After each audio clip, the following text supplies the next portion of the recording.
नमस्कार दोस्तों।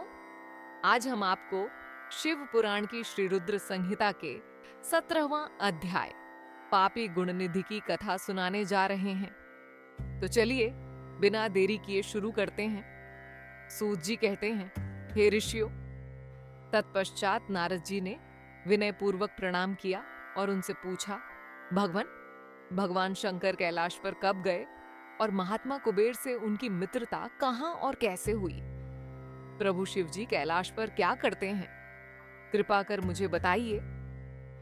इसे सुनने के लिए मैं बहुत उत्सुक हूं। ब्रह्मा जी बोले, हे नारद, मैं तुम्हें चंद्रमौली भगवान शिव के विषय में बताता हूं। कांपिल्य नगर में यज्ञ दत्त दीक्षित नामक एक ब्राह्मण रहते थे जो अत्यंत प्रसिद्ध थे। वे यज्ञ विद्या में बड़े पारंगत थे। उनका गुणनिधि नामक एक 8 वर्षीय पुत्र था। उसका यज्ञोपवीत हो चुका था और वह भी बहुत सी विद्याएं जानता था, परंतु वह दुराचारी और जुआरी हो गया। वह हर वक्त खेलता कूदता रहता था तथा गाने बजाने वालों का साथी हो गया था। माता के बहुत कहने पर भी वह पिता के समीप नहीं जाता था और उनकी किसी आज्ञा को नहीं मानता था। उसके पिता घर के कार्यों तथा दीक्षा आदि देने में लगे रहते थे। जब घर पर आकर अपनी पत्नी से गुणनिधि के बारे में पूछते तो वह झूठ कह देती कि वह कहीं स्नान करने या देवताओं का पूजन करने गया है। केवल एक ही पुत्र होने के कारण वह अपने पुत्र की कमियों को छुपाती रहती थी। उन्होंने अपने पुत्र का विवाह भी करा दिया। माता नित्य अपने पुत्र को समझाती थी। वह उसे यह भी समझाती थी कि तुम्हारी बुरी आदतों के बारे में तुम्हारे पिता को पता चल गया तो वे क्रोध के आवेश में हम दोनों को मार देंगे। परंतु गुणनिधि पर मां के समझाने का कोई प्रभाव नहीं पड़ता था। एक दिन उसने अपने पिता की अंगूठी चुरा ली और उसे जुए में हार आया। दैव योग से उसके पिता को अंगूठी के विषय में पता चल गया।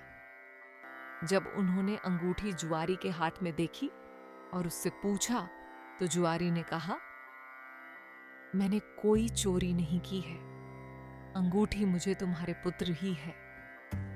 यही नहीं बल्कि उसने और जुआरियों को भी बहुत सारा धन घर से लाकर दिया है।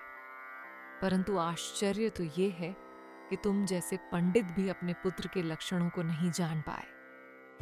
ये सारी बातें सुनकर पंडित दीक्षित का सिर शर्म से झुक गया। वे सिर झुकाकर और अपना मुंह ढककर अपने घर की ओर चल दिए। घर पहुंचकर गुस्से से उन्होंने अपनी पत्नी को पुकारा। अपनी पत्नी से उन्होंने पूछा, तेरा लाडला पुत्र कहां गया है?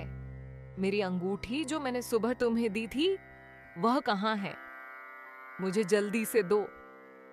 पंडित की पत्नी ने फिर झूठ बोल दिया, मुझे स्मरण नहीं है कि वह कहां है। अब तो दीक्षित जी को और भी क्रोध आ गया।